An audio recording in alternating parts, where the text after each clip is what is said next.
Hello, Garrett Robinson here again with a special message for Peter Jackson and the executives and producers and production managers and whatever on the Hobbit movies. Today I'm here to talk to you about something very important: recruitment.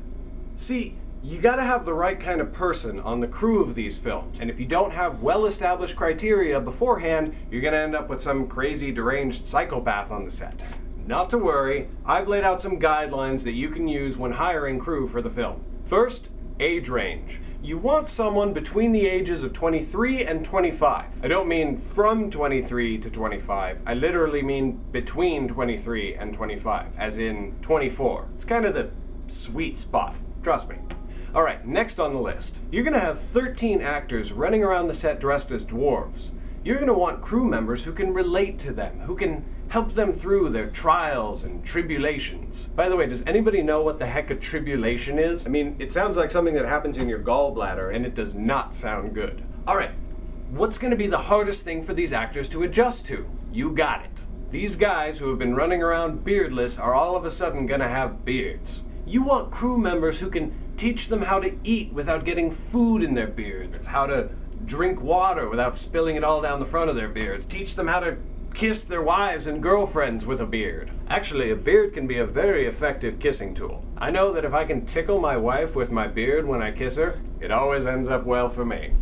I mean, for both of us. So, your crew members should have beards. Next, your crew members should have kids. I'm not saying they should bring their kids to the set, you understand. I can just imagine Andy Serkis crawling around the set and sticking his hand in what he thinks is a clump of moss, but is actually a dirty diaper. Yeah. But the crew should have kids. According to the website www.com, crew members with kids are just inherently better than crew members without them. Hey, don't look at me. I mean, that's what the website says. Alright, last on the list, and this is very important.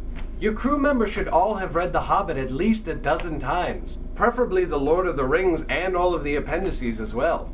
I mean, if someone on the crew doesn't know that when Gandalf left Bilbo and the dwarves to wander Mirkwood alone, he was actually joining the White Council, which consists of Gandalf, Saruman, Radagast the Brown, Galadriel, and Elrond, in order to drive the Necromancer, who of course later turned out to be Sauron, out of Mirkwood, which is where Legolas is from, which totally justifies his inclusion in the Hobbit films, despite all the douchebags on the internet complaining about it, and that Gandalf then left from there to join the armies of the Wood Elves and men in Dale right before the Battle of the Five Armies.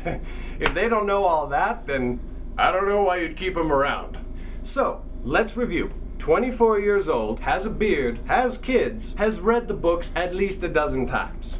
Now, it just so happens that I have compiled a database of all the potential crew members that I personally know who meet all of these qualifications. It's a little small right now. We have, one entry. But he's really the kind of guy you want to have around. So, contact me at ishouldworkonthehobbit@gmail.com and I'll forward his contact info to you right away. Again, thank you so much for watching my video, and I hope to work with you soon.